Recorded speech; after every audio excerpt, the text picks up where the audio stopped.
안녕하세요, 여러분. 저는 이제 60대에 접어든 아줌마 겸 곧 할머니가 되는 여성이에요. 제 나이를 이렇게 글자로 적다 보니 참 많이도 살았구나 싶네요. 그 모진 세월 동안 어떻게 버티며 잘 살아왔구나 제가 대견스럽기도 하고요. 이렇게 60년을 넘게 살다 보니 참 인생지사 세옹지마라는 것을 몸소 느껴요. 곧 죽을 것처럼 고통스럽다가도 또 언젠가는 좋은 일이 오고 그 좋은 일이 왔다가도 언제 그랬냐는 듯 나락으로 떨어지고. 남들도 그렇겠지만 제 인생은 참 변화가 많아서 당장 오늘을 예측하기도 힘들 만큼 바람잘 날 없었구나 싶고요. 그런데요, 여러분, 제가 살아보니까 길한 일이 있으면 흉한 일도 있고 재앙이 있으면 복도 오듯이 인생은 언제 어떻게 될지 알 수 없더라고요. 제 인생이야말로 세옹지마, 바로 그 사자성어가 딱 떨어질 만큼 참 파란만장했거든요. 요즘 참 살기 힘들고 팍팍한 세상이잖아요. 언제 이 먹구름이 거치나 싶고 언제 내 인생에 해가 비치려나 싶고. 혹시 지금 제 사연을 듣고 계시는 분들 중에 삶에 지치시고 힘드신 분들이 있다면 제 이야기를 끝까지 한번 들어봐 주셨으면 좋겠어요. 고단한 삶에 지친 여러분에게 작은 힘을 드릴 수 있지 않을까 조심스럽게 제 사연을 말씀드릴게요. 여러분들은 기적이라는 단어를 믿으시나요? 저도 사실 절대 믿지 않았던 단어예요. 사실 그런 걸 기대할 만큼 녹록한 인생은 아니었거든요. 그런데요, 시궁창같이 흘러가던 제 인생에도 언젠가는 기적이란 게 찾아오더군요. 행복이라는 단어와 함께 찾아온 아주 밝은 광명이요. 저는 참 지지리도 가난한 집에서 둘째로 태어났어요. 제 위로는 5살 위인 오빠가 한 명 있었고요. 저의 생애 첫 기억은 바로 오빠가 차려준 단출한 밥을 먹던 순간이었어요. 그도 그럴 것이 좁고 허름한 판잣집엔 늘 오빠와 저 둘만 있었어요. 막노동 하시는 아버지와 식당에서 잡일을 하시는 엄마는 늘 집을 비우셨거든요. 엄마가 해두고 간 밥에 늘 반찬은 쉬어 빠진 김치였어요. 그리고 가끔 엄마가 식당에서 얻어오신 나물 반찬이 놓여있는 날엔 그야말로 진수성찬이었죠. 어린 오빠는 배고프다고 칭얼대는 제게 고사리 손으로 밥을 차려주었어요. 그나마도 밥이 모자라는 날이면 오빠는 남은 밥을 모두 제게 넘겨주었고요. 오빠는 배 안 고파? 제가 물을 때마다 오빠는 응, 오빠는 배 하나도 안 고파. 그러니까 우리 숙희 많이 먹어. 라며 배시시 웃었죠. 그래서 제 기억 속 오빠는 영웅이었어요. 난 먹어도 자꾸 배가 고픈데 오빠는 하나도 먹지 않았는데도 배고프지 않은 천하무적 같았거든요. 전 오빠가 세상에서 제일 멋지다고 생각하며 자랐습니다. 물론 지금 돌이켜 생각해보면 오빠는 내게 자기 밥을 다 넘겨주고 얼마나 배가 고팠을까 가슴이 미어지지만요. 어려운 살림에도 저희 남매는 참 돈독했어요. 어릴 땐 포대기에 오빠가 저를 업고 키웠을 만큼 제겐 또 다른 부모였죠. 가난해도 화목한 집이었어요. 배를 골마도 곁에 오빠와 부모님이 계시니 어린 저는 그저 좋기만 했죠. 그러던 어느 날이었어요. 제 인생의 첫 번째 불행이 찾아왔어요. 공사판에서 막일을 하시던 아버지가 사고를 크게 당하신 거예요. 곧장 병원으로 이송되는 도중 아버지는 숨을 거두시고 말아요. 엎친 데 덮친 격으로 아버지의 장례를 치르는 와중 어머니는 충격과 슬픔을 이기지 못하고 쓰러지셨어요. 곧바로 병원으로 옮겼지만 장례를 다 치르고 발인까지 끝내길 기다렸다는 듯 어머니도 아버지를 따라가십니다. 결국 저희 남매는 한순간 부모 없는 고아가 되어버린 거죠. 친인척들은 계셨지만 다들 사정이 좋지 못하셨어요. 모두가 못 살던 그때 저희 남매를 거두어갈 친척들은 없었어요. 그렇게 저희 남매는 막내 고모의 손에 이끌려 한 보육원으로 가게 됩니다. 제 나이 5살, 오빠 나이 10살 때였죠. 수녀원에서 운영하는 보육원이었는데 시설이 퍽 좋지 못했어요. 물론 다른 보육원과 비교해보지 못해 모르겠지만 그 당시 판자촌에서도 안 좋은 편이었던 저희 집보다도 낙후된 환경이었으니 말 다했죠. 아주 좁은 방에서 대략 30명의 아이들이 모여 잠을 잤는데 편하게 다리를 뻗기는커녕 몸을 뒤척이기도 힘들었어요. 그럴 때마다 오빠는 제 옆에서 수키야, 오빠 몸에 다리 얹고 편하게 자 라고 했어요. 늘 자신의 잠자리를 내게 내어주고 저는 조그맣게 웅크리고 잠을 청했죠. 마치 전쟁통처럼 북적이는 그 방 안에서 오빠만이 절 지켜주는 유일한 울타리였어요. 오빠는 제게 정말 오빠가 아닌 신 같은 존재였죠. 오빠가 곁에 있어서 참 다행이다. 어디 가서 살아도 우리 오빠만 있으면 괜찮겠다 생각할 정도로 큰 의지가 되었습니다. 그 보육원은 하루에 2끼를 식사로 급식 형식으로 줬어요. 보조금도 없이 운영하는 보육원은 언제나 식량이 모자랐죠. 그러다 보니 늘 급식판엔 밥알이 몇 개 떠있는 미음이나 죽이었고 그나마도 배를 채울 만큼이 되지 않아 저희 남매는 늘 배를 골아야 했습니다. 한창 클 나이에 아이들은 얼마나 배가 고팠겠어요. 급식이 끝나고 식사가 시작되면 서로의 밥을 빼앗아 먹으려고 또 난리가 났었어요. 그럴 때마다 든든하게 저를 지켜준 것 또한 오빠였어요. 그리고 오빠의 밥의 반은 언제나 철없는 저의 입으로 들어갔죠. 오빠, 밥 안 먹어도 돼? 괜찮아, 너 더 먹어. 늘 자신의 밥을 제게 양보했죠. 저희는 하루가 다르게 피골이 상접해가고 있었어요. 영양실조로 배는 툭 튀어나오고 손톱 밑은 까슬까슬한 거스러미가 올라와 있었죠. 제가 손에 뜯어놓은 거스러미에서 흐르는 피를 쪽쪽 빨고 있을 때였어요. 오빠가 결심하듯 제게 말하더군요. 오빠가 오래 생각해봤는데 수키야. 응? 저는 피를 빨다 말고 오빠를 바라봤죠. 오빠 돈 벌어서 너 데리러 올게. 여기 있다간 둘 다 굶어 죽겠어. 어? 나만 두고? 오빠 금방 올게. 너 국민학교도 가야 하고 중학교도 가야지. 그러면 여기 계속 있으면 안 돼. 데리러 올 거니까 꼭 여기 있어야 해. 알겠지? 나도 데려가면 안 돼? 그러고 싶은데 넌 여기 있는 게 더 안전해. 그러니까 딱 5년, 아니 3년만 기다려. 우리 수키 국민학교 가기 전에 오빠가 꼭 올게. 저는 울면서 철없이 매달렸지만 오빠의 결심은 확고했어요. 그날 오빠는 보육원을 떠났고 저는 홀로 덩그러니 남겨졌습니다. 오빠가 오기만을 오매불만 기다렸어요. 아이들은 오빠가 절 버리고 떠난 거라고 했지만 믿지 않았어요. 오빠는 저 국민학교 가기 전엔 꼭 올 거라고 약속했으니까요. 시간이 지나고 또 지났죠.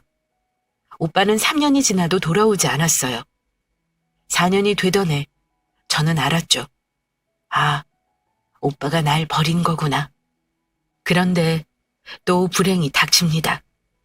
원장 수녀님이 돌아가시면서 보육원 운영이 어려워진 거예요. 게다가 보육원에 화재까지 나는 사고가 이어졌어요. 그때 방 안에 있던 아이들이 꽤 많이 죽었고요. 물론 저는 구사일생으로 살아났지만요. 그 사건과 맞물려 운영이 힘들다는 이유로 결국 보육원은 문을 닫게 되었고 저는 다른 보육원으로 이전하게 됩니다. 저는 차마 발걸음이 떨어지지 않았어요. 혹시나 오빠가 오지 않을까. 왔는데 내가 없으면 어쩌지? 하지만 살아야 했죠. 저는 떨어지지 않는 발걸음을 옮겨야만 했어요. 그렇게 세월은 무심히도 흘렀습니다. 옮긴 보육원은 다행히 국가에서 운영되는 곳이었어요. 그래서인지 절 학교에 보내주더군요. 늦게 학교에 입학했고 중학교까지 졸업했어요. 그 사이 저는 가끔 오빠와 있던 이젠 폐허가 되어버린 보육원에 가서 하루 종일 오빠를 기다렸어요. 혹시나 오지 않을까 미련을 채 버리지 못한 거죠. 그렇게 오지 않는 오빠를 기다리다 발길을 돌리길 수십 번. 어느새 저도 단념이라는 걸 하게 되더라고요. 그리고 단념하게 되었을 때쯤 저는 보육원 원장님의 소개로 공장에 취직하게 되었어요. 경기도에 있는 작은 부품 공장이었는데 색깔을 칠하는 단순 노동이어서 일은 그렇게 힘들지 않았고 무엇보다 기숙사가 있어서 참 좋았어요. 저만 쓰는 방은 아니었으나 그래도 4명이 함께 쓰다 보니 제 자리도 있고 제 공간도 조금 있었어요. 태어나 처음 가지게 되는 제 공간이 얼마나 좋고 소중하던지요. 전 참 열심히 그리고 성실히 일했습니다. 언젠가는 잘 살게 될 거라는 기대보단 행복해지지 않을까 하는 희망으로 하루하루를 버티며 살았던 것 같아요. 그렇게 제가 19살이 되던 해 남편을 만나게 돼요. 공장에서 함께 일하던 사람이었는데 어느샌가부터 저를 잘 챙겨주더라고요. 자기가 받은 간식도 챙겨서 제 주머니에 넣어주고 쉬는 날인데도 불구하고 나와서 제 일을 해주면서 좀 쉬라고 말해주고 참 따뜻한 사람이었어요. 사실 전 그때 남편의 다정이 참 좋았던 것 같아요. 다른 남자를 만나본 적도 없었지만 무엇보다 오빠가 절 챙겨주던 모습 같아서 너무 좋았죠.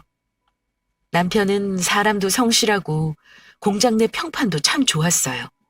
게다가 조실부모해서 혼자라는 점도 큰 공감대가 되었죠.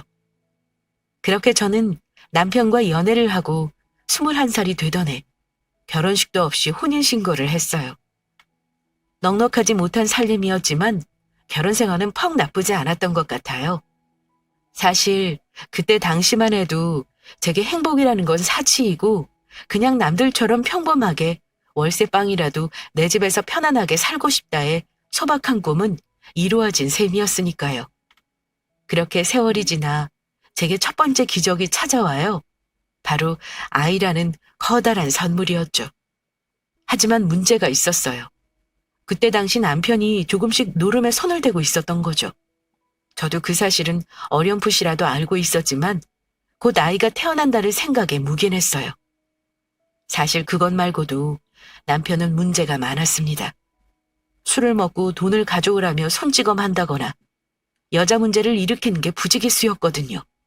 하지만 저는 꾹 참았어요. 아이를 아버지 없는 자식으로 키울 수는 없으니까요. 저 같은 환경에서 자라게 할 수는 없었으니까요. 그렇게 아이는 무럭무럭 자랐고요. 남편의 도박 판돈도 무럭무럭 커져갔어요.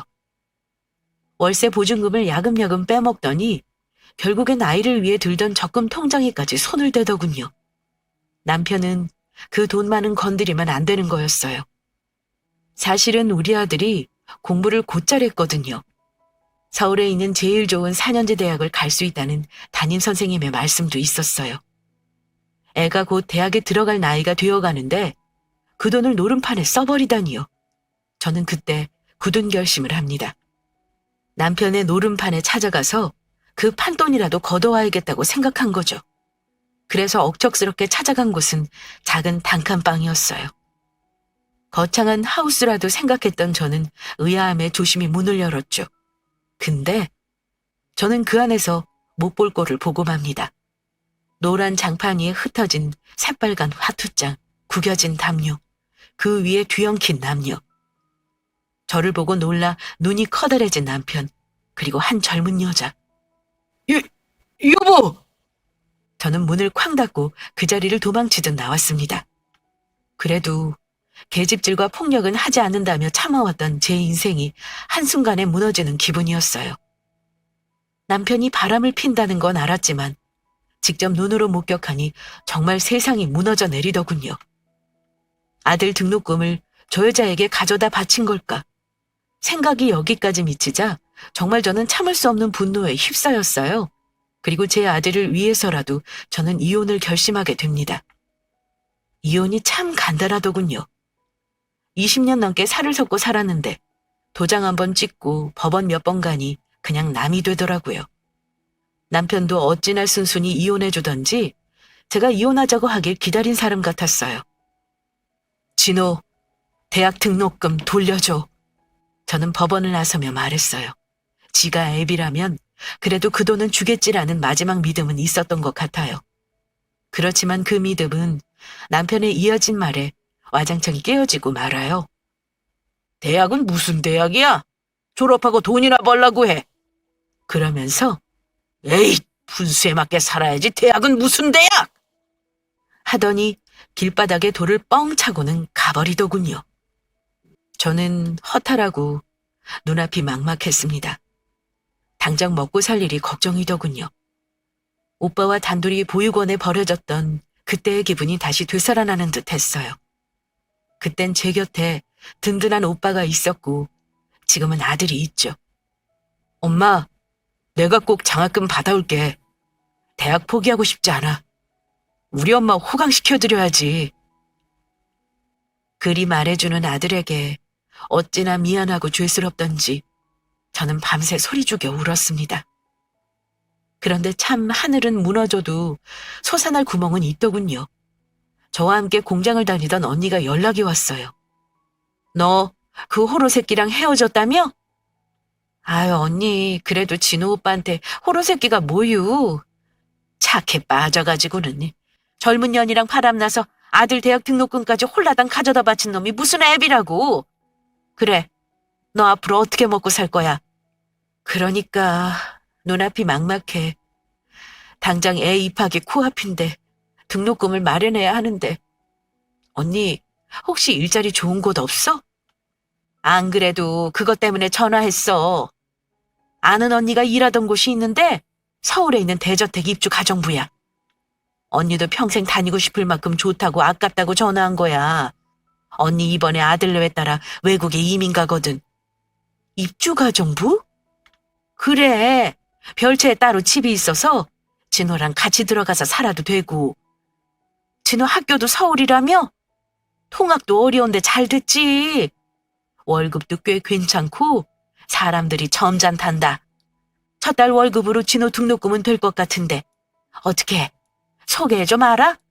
정말 하늘에서 내려준 금동아줄 같더군요.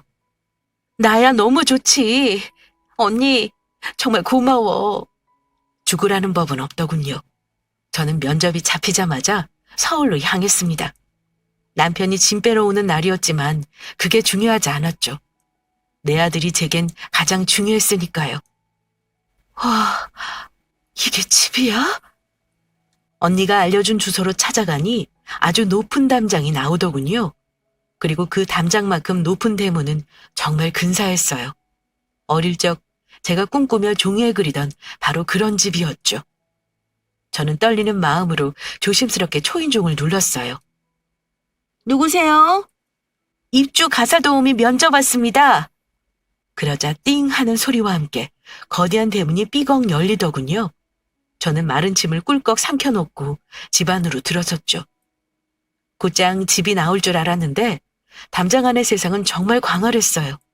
아주 크고 푸릇하게 잘 가꿔진 정원을 한참이나 가로지르자 대저택이 나왔습니다. 눈이 휘둥그레진 저의 시선은 그 옆에 달린 별채에 닿았죠. 저기가 별채가 맞나 할 정도로 좋은 집이었어요. 겉으로 보기엔 지금까지 제가 살던 어떤 집보다도 좋아 보였죠. 저는 막 심장이 두근거리는 걸 느꼈어요. 꼭 이 집에서 일하고 싶다고 생각하면서 집 안으로 들어섰습니다. 이쪽으로 앉으세요. 효숙이 동생분 맞죠? 저를 소파로 안내한 인상 좋은 분이 언니의 친한 언니인 것 같았어요. 저는 네 하며 가볍게 눈짓했습니다. 사모님 곧 나오실 거예요. 여기 정말 좋아요. 손만 여물면 일하기 좋을 거예요. 그리 말하고 있는데 아주 멀리서 아주 우아하게 차려입은 중년의 여성분이 걸어오셨어요. 먼 길 오시느라 수고했어요. 밝은 음성에선 기품이 느껴졌어요. 있는 사람은 그냥 뭘 입어도 분해가 난다더니 딱 그 말이 떠올랐어요. 검소하게 차려입으신 옷에서도 그리고 목소리에서도 따뜻한 미소에서도 여유로움이 느껴지는 인상이었죠. 안녕하세요. 이야기는 대충 들었는데 이번에 아이가 아주 좋은 대학교 간다면서요? 아, 네. 그래, 가사 도우미 경력은 있으세요? 아니요. 없어요. 그런데 저 정말 잘할 수 있어요. 시켜만 주시면 뭐든 열심히 할게요. 경력은 사실 딱히 중요하지 않아요. 가정주부로 살아온 게 경력 아니겠어요? 사실은 지금 계신 아주머니께서 음식을 좀 가져다 주셨어요. 음식이라니 저는 놀라 물었죠. 음식이요? 네, 지금 아주머니께서 해주신 음식이요. 제 음식을 어떻게... 그리 말하고 생각해보니 얼마 전 효숙 언니가 저희 집에 들려 이것저것 반찬을 좀 싸준 기억이 나더군요. 기분 나빠하지 말아요. 우리 집 양반이 워낙 입맛이 까다로워서 음식을 많이 가리거든요. 그래서 어쩔 수 없이 미리 좀 맛봤어요. 아, 네. 근데 남편이 아주머님이 해주신 음식을 너무 잘 먹어요. 엄마가 해준 음식 같다면서 그거만 됐다 싶어서 이렇게 불렀어요. 오늘은 면접이 아니고 같이 잘해보자고 부른 거예요. 하며 내 손을 꼭 잡으시더군요. 앞으로 잘 부탁해요. 아들 대학 등록금이 없다는 이야기도 들었어요. 일만 잘해주시면 아드님 대학 등록금은 앞으로 걱정할 필요 없이 저희가 다 해줄게요. 네? 취직만으로도 감지덕지인데 등록금까지 내어주신다니 이런 은인이 다 있나 싶더라고요. 저는 연신 허리를 굽신거렸습니다. 앞으로 잘 부탁드려요. 감사합니다. 정말 감사합니다. 그렇게 저와 아들 진호는 그 집 별채로 이사를 했어요. 집은 밖에서 보던 것과 마찬가지로 너무도 좋았습니다. 아들도 무척 좋아하고 저도 무척 좋았죠. 어때요? 두 식구 살기엔 적당할 것 같기도 하고 조금 좁은가 걱정도 되고 그러네요.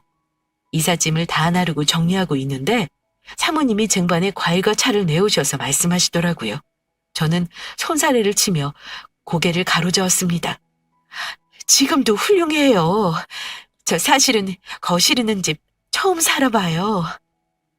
마음에 든다니 다행이에요.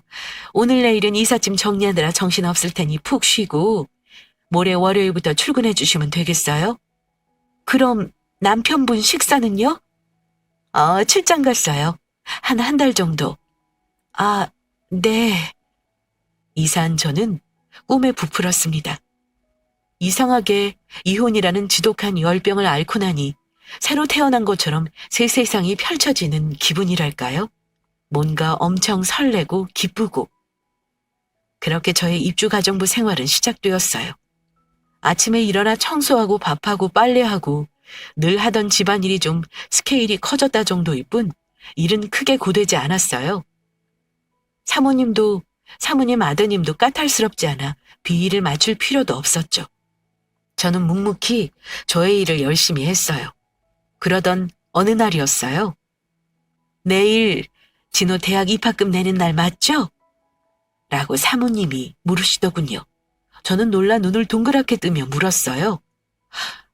어떻게 아셨어요? 우리 첫째 아들이 그 학교 다녀요. 자, 이거 하며 큰 봉투를 쥐어주시더군요. 만지기에도 꽤 두툼한 봉투에 제가 의아해 물었습니다.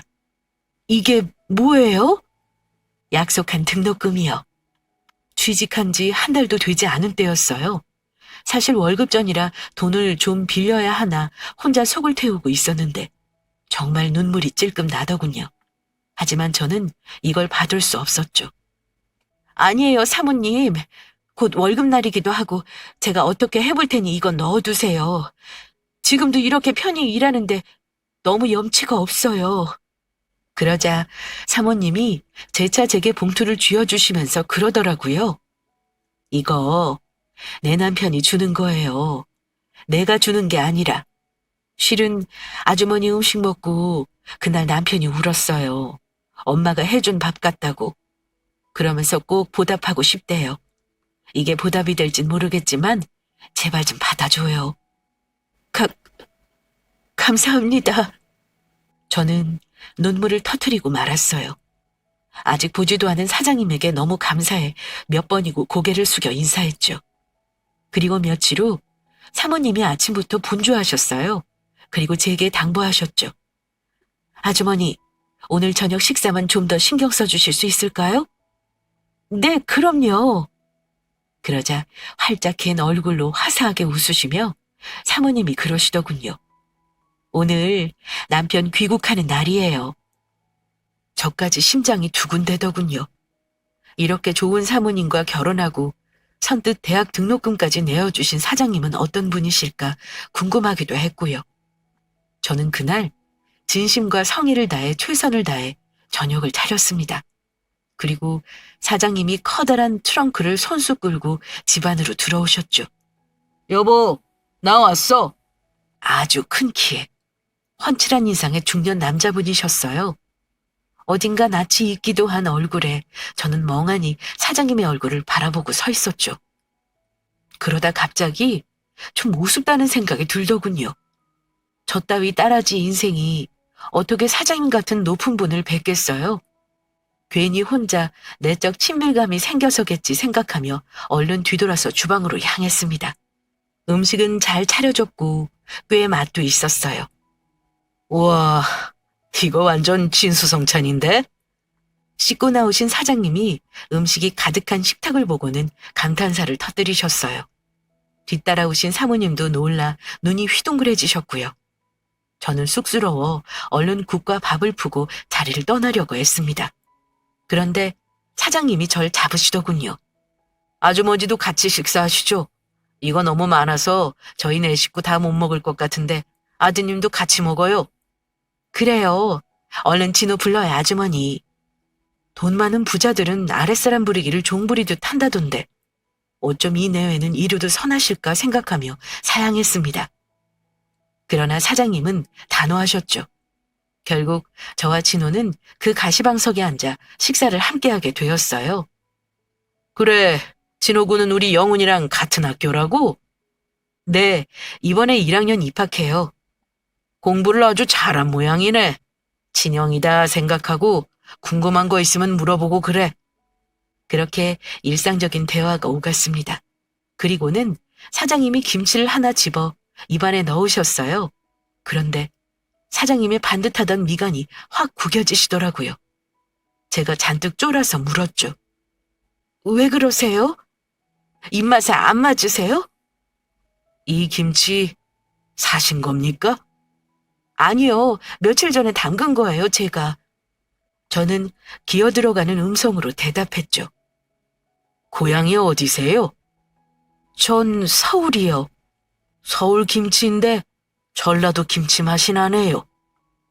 아, 네. 저희 어머니가 전라도 분이셨거든요. 어릴 때 어머니 뒤에서 보면서 배우던 게 아직 손에 익어서 그런가 봐요. 혹시 전라도 김치 싫어하시면 다시 담을게요. 죄송합니다.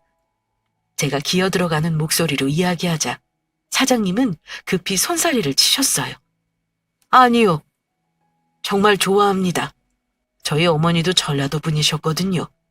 김치가 꼭 저희 어머니 김치 같은 맛이 나서 여쭤봤어요. 그 말에야 저는 안심했죠. 그리고 아주 쓸데없는 이야기를 해버립니다. 아, 그러셨구나. 그런데 저희 어머니는 일찍 돌아가셔서요. 그냥 보기만 한 정도라 그 맛은 못 따라가요. 아, 어머니가 일찍 돌아가셨어요? 안타까이 물어보시는 음성에 저도 모르게 입을 놀리고 말았죠. 네, 아버지 사고로 돌아가시고 어머니가 그 충격으로 쓰러지셨다가 돌아가셨어요. 제 나이 5살 때네요. 그런데 그때 사장님의 눈동자가 커져요. 그리고 손에 들려있던 숟가락이 툭 하고 식탁 위로 떨어지죠. 저는 영문을 몰라 어리둥절해 있는데 굳어버린 사장님 대신 사모님이 넌지시 물으시더군요. 어린 나이에 안 됐네. 혹시 외동으로 크셨어요? 아니요. 오빠가 있었어요. 5살 위에. 얼굴 못 보고 산 지는 몇십 년 됐어요. 어머! 사모님은 놀라 저도 모르게 튀어나온 비명을 손으로 틀어막으시고는 새빨개진 눈으로 다시 제게 물어왔어요. 제가 아주머니 성함도 못 여쭤봤네요. 혹시 성함이 정숙희입니다. 세상에. 저는 도무지 영문을 알 수 없었어요. 놀라서 연신 입을 틀어막으시는 사모님과 눈물이 그렁그렁하신 사장님까지 제가 무슨 말실수라도 했나 정말 그 순간 뒷골이 서늘했을 정도였어요. 그때 사장님이 눈물을 그렁그렁 달고 물어보시더라고요. 혹시 그래서 보육원에 갔습니까? 네, 은예 보육원이라고. 그런데 거기 불이 나서 문을 닫았어요. 그런데 왜... 수키야, 오빠야, 정수환, 오빠라고! 정수환. 오빠의 이름이었어요. 네? 그 순간 사장님의 얼굴에 어린 기억 속 오빠의 모습이 겹쳤습니다.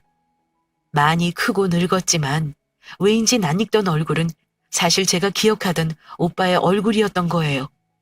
그날 즐거운 식사 자리는 결국 눈물의 재회 자리가 되었어요. 사연을 들어보니 보육원을 나간 오빠도 엄청나게 고생을 한 것 같더라고요. 자리를 못 잡아 저를 데리러 오지 못하고 있다가 5년째 되던 날 저를 데리러 갔는데 보육원은 이미 불에 타 폐허가 되어 있었고 아이들이 싹 다 불에 타 죽었다는 소문을 들었다고 해요. 결국 수소문을에 찾은 생존자 아이의 입에서 제가 사망했다는 소리를 들었다고 합니다. 시신을 찾으려고 노력도 해보고 혹시 살아있진 않을까 찾아보았지만 화재로 다 타버려 자료는 없었고 방도가 없었대요. 오빠는 이게 다 가난 때문이다 생각하면서 이악 물고 성공했고 이 자리에 올랐지만 저를 향한 죄책감과 그리움에 마음 한구석이 텅 비어 있었다고. 하긴 사모님도 그 사연을 다 알 정도이니 얼마나 많이 이야기하고 한을 품고 살았을까 싶더라고요. 그날 밤 저희 남매는 한참을 서로를 붙들고 울며 살아온 이야기를 했어요. 제 이야기를 다 듣던 오빠는 남편에 대한 분노에 치를 떨었죠. 그리고 자신이 좀 더 일찍 찾았어야 했다며 자신을 자책했습니다. 당장 우리 집 2층으로 이사해. 오빠의 말에 깜짝 놀라 되물었죠. 이 집 2층으로요? 어차피 널 위해 지은 집이야. 네가 어릴 때 그렸던 그 집 모습을 재현하려고 엄청 노력했거든. 저는 그제야 왜 이 멋들어진 대저택이 낯설지만은 않았는지 깨달았어요. 나중에 크면 꼭 오빠랑 이런 집에 살 거야. 오빠는 1층, 난 2층에서 같이 사는 거지? 어때? 어릴 때 오빠의 앞에서 그리던 그림 속 그 집의 모습을 너무도 닮아 있었다는 것을 이제야 알아차렸습니다. 저는 그렇게 눈물을 쏟았는데도 또 눈물을 펑펑 흘렸습니다. 그래요, 아가씨. 이제 우리 같이 살아요. 두 남매 떨어져서 그리워했던 시간만큼 꼭 붙어서 살아요. 알겠죠? 그리 말하며 제 손을 꼭 잡는 새언니가 어찌나 고맙던지요. 그렇게 저희는 별채에서 저택 2층으로 이사를 하게 되었어요. 제 인생은 그날부터 모든 것이 바뀌었죠. 한사코 싫다고 하는데도 오빠와 새언니는 차를 사주고 제 명의로 건물도 내어주고 좋은 옷과 좋은 가방을 사서 안겼습니다. 마치 하늘 푸는 사람들처럼요.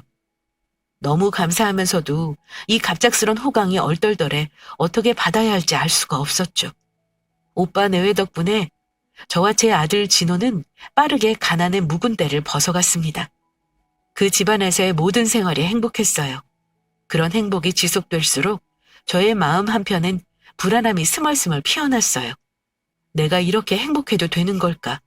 마냥 이렇게 좋기만 해도 되는 걸까? 곧 불행이 닥칠 것만 같았어요. 그리고 안 좋은 예감은 늘 맞아떨어지죠. 평화롭던 어느 날이었어요. 띠링 도착한 문자를 확인한 저는 얼굴이 사색이 되고 말았어요. 소식 들었어? 너 부자 오빠 만나서 호강하면서 산다면서? 그럼 평생 나한테 빌부터 살았던 빚도 갚을 수 있겠네. 바로 전 남편이었어요. 저는 놀라서 멍하게 핸드폰 화면을 쳐다보고 있었어요. 그러자 연달아 문자가 도착하더군요. 왜? 싫어? 싫으면 진호 양육권 넘기든가? 저는 경악을 금치 못했습니다. 어찌 이런 금수만도 못한 인간과 몇십 년을 산 걸까요? 생각만으로도 토악질이 나올 것만 같았습니다. 그리고 불안했죠. 정말 진호를 빼앗길까봐, 오빠를 협박이라도 할까봐 너무 두렵더라고요. 아니나 다를까 제가 연락이 없자 남편은 급기야 집으로 쳐들어왔습니다. 딩동 딩동. 새언니와 함께 정원 테이블에 앉아서 차를 마시던 저는 갑작스런 초인종 소리에 대문으로 향했습니다. 누구세요? 택배나 우체국 기사님은 보통 차거나 우편함에 두고 가시거든요. 딱히 올 사람이 없는데 누구지 하며 대문을 연 저는 눈앞에 서 있는 익숙한 얼굴에 화들짝 놀라고 맙니다. 바로 남편이었죠. 오랜만이네. 아유, 아주 신수가 훤하게 폈구나. 사색이 된 저는 서둘러 문을 닫으려 했죠. 당장 꺼지지 못해? 여기가 어디라고 찾아와? 그러자 남편이 우악스러운 힘으로 집 안으로 밀고 들어왔어요. 왜? 내가 내 마누라 집도 못 가? 비켜봐! 저는 바닥으로 쓰러지고 저를 훌쩍 넘은 남편은 성큼성큼 집 안으로 향했습니다. 갑작스럽게 찾아온 낯선 남자의 등장에 새언니도 놀라긴 마찬가지였죠. 어머, 누구세요? 아이고, 안녕하십니까? 저는 우리 정숙희 남편이자 우리 진화 아버지 올시다. 저기로 들어가면 되나? 하면서 말리는 새언니를 밀치고 막무가내로 집 안으로 문을 열고 들어갔습니다. 아니나 다를까 더러운 신발을 벗어던진 남편은 거실 중앙에 떡하고 누워있더군요. 돈을 주지 않으면 나가지 않겠다는 작태였죠. 작정을 하고 온 것 같았어요. 정말 저는 미칠 것만 같아 발을 동동 굴렀고 새언니는 황급히 오빠에게 전화를 했어요. 벌떡 자리에서 일어선 남편은 아이고 배고프다 하면서 주방에서 제멋대로의 음식을 꺼내 먹더군요. 개걸스럽게 밥을 먹어 지운 남편이 2층으로 성큼성큼 올라갈 때까지 저희는 말리지도 못하고 발을 동동 구르고 있었어요. 남자의 힘을 말릴 수도 없었고 막무가내로 구는 남편이 어떻게 여자에게 폭력을 휘두르는지 누구보다 잘 알고 있었으니까요. 그렇게 시간이 지나고 남편이 2층 제 방 침대에서 드렁드렁 코를 골며 잠을 자고 있을 때였어요. 도착한 오빠는 분노가 치밀어 올라 눈가가 시뻘갰어요. 이 새끼 어디 있어? 2층. 그러자 성큼성큼 계단을 밟고 올라간 오빠는 침대에서 코까지 골며 잠든 남편을 확인했습니다. 그리고 당장 욕실로 가서 차가운 물을 양동이에 담아갔죠. 촥! 오빠가 거침없이 뿌린 찬물에 푸어하며 잠에서 깨어난 남편이 화들짝 몸을 일으켰어요. 이게 뭐야? 갑자기 맞은 물벼락에 남편은 놀라 잠에서 덜 깬 눈만 껌뻑껌뻑 거렸습니다. 너 장준식이 내 동생 등골 빼먹으면서 평생 노름비제에 시달리게 한 놈이 네 놈이구나? 뭐요? 가난하게 사는 고한영 걷어준 게 누군데? 뭐? 고한현? 오빠의 그런 무서운 모습은 처음 봤습니다. 오빠는 어금니를 으득 씹고는 주먹을 말아쥐었죠. 너 내가 어떻게 이 자리까지 올라온 줄 알아? 너 같은 새끼는 땅에 그냥 조용히 묻어버릴 수 있어! 너 내 동생 때리기까지 했다면서? 어디야? 여기야? 오빠의 주먹은 거침없이 남편의 눈두덩이로 꽂혔습니다. 으악! 왜? 너도 맞으니 아프니? 오빠 그만해. 오빠도 똑같은 사람 되지 마. 저는 오빠를 필사적으로 뜯어말렸습니다. 그리고 오빠는 곧 씩씩거리며 말아진 주먹에 힘을 풀었죠. 너 숙희 때문에 목숨 부지하는 줄 알아? 오빠는 소파에 앉아 있었고 전 남편은 그 앞 바닥에 무릎을 공손히 꿇고 앉아 있었습니다. 저와 새언니는 그 모습을 가만히 지켜보고 있었고요. 야, 장준식. 네? 매 한 방에 저렇게 인간이 온순해질 줄이야. 천하의 망난이었던 남편은 완전 온순한 양이 되어 대답하더군요. 지금 너 가택 침입죄로 감옥에 집어넣을 수도 있어. 물론 없던 죄도 만들어 추가할 수 있지. 네? 내가 인맥이 좀 넓거든.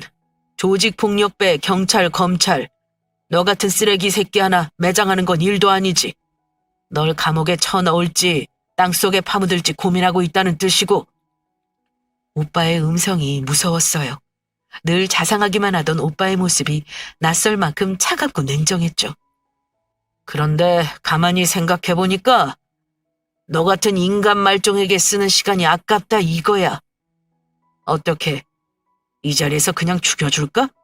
아니면 곱게 네가 있던 시궁창으로 돌아가서 다시는 얼씬거리지 않을래? 오빠의 기세가 얼마나 무섭고 차갑던지 남편의 움츠러든 어깨가 달달달 떨리더군요. 오빠는 그런 전 남편에게 대고 비소를 흘리며 덧붙였습니다. 생각해보니까 안 되겠다. 그냥 파묻어버려야지. 내 동생한테 했던 짓을 생각하니까 네가 살아있는 꼴을 볼 자신이 없네. 아마 그 순간 오빠의 말이 진심이라는 건 그 자리에 모든 사람이 느꼈을 겁니다. 제 척추가 곤두설 정도로 서늘하고 감정 없는 목소리였거든요. 아이고 형님, 죄송합니다. 잘못했습니다. 다시는 코빼기도 비치지 않을게요. 한 번만 살려주십시오. 한 번만요. 그러자 오빠가 남편의 머리채를 잡아 뒤로 꺾으며 귓가에 속삭였습니다. 너 오장육부가 다 뜯겨나가는 고통을 느껴본 적 있어? 없지? 죽고 싶은데 절대로 죽지를 못해. 제발 죽고 싶다고 싹싹 빌게 될 만큼 고통스럽지. 어때? 한번 겪어볼래? 좋은 경험이 될 텐데. 남편은 이미 그 고통을 겪고 있는 사람처럼 비명을 질러댔습니다. 평소에도 겁이 많은 남자인데 바지를 보니 가랑이 사이가 축축하게 젖어 있더군요. 오줌까지 질질 싸며 도망치듯 밖으로 다름질치는 남편의 뒷모습을 바라보는데 그동안 쌓였던 울분이 씻겨 내려가는 기분이더라고요. 그런데 그때 제 등 뒤에서 새언니의 웃음소리가 들려오기 시작했어요. 깔깔깔 재미있다는 듯이 넘어가며 웃는 새언니는 뭐가 그리 웃긴지 배까지 잡고 웃었어요. 아니, 뭐가 그렇게 웃겨요? 저 지금 무서워서 혼났어요. 그러자 새언니가 어이없다는 듯 오빠를 쳐다보면서 그러더군요. 자기 연기 잘한다. 오장육부를 어쩐다고? 미치겠다 진짜. 그러자 오빠가 멋쩍게 웃더군요. 내가 요즘 누아르 영화를 하도 많이 봐서 어때? 그럴듯했어? 나도 저렇게까지 속아 넘어갈 줄은 몰랐네. 지금 이 상황이 다 오빠의 연기였던 거예요. 저만큼 속아 넘어갈 만큼 감쪽 같은 연기였던 거예요. 아유, 아가씨 걱정하지 말아요.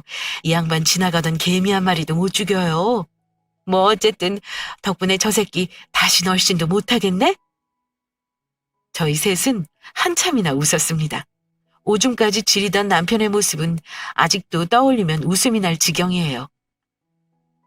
남편은 정말 쥐 죽은 듯 살았고 들리는 소문엔 노른비제 오른쪽 손목을 잃었다고도 하고 어디서 진짜 죽었다고도 하는데 진짜 소문이 뭔지 저도 잘 모르겠네요.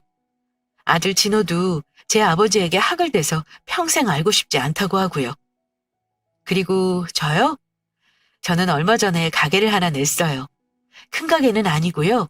아주 작은 손뜨개 가게인데 사람들도 만나고 따뜻한 차도 마시고 평화롭게 살고 있어요.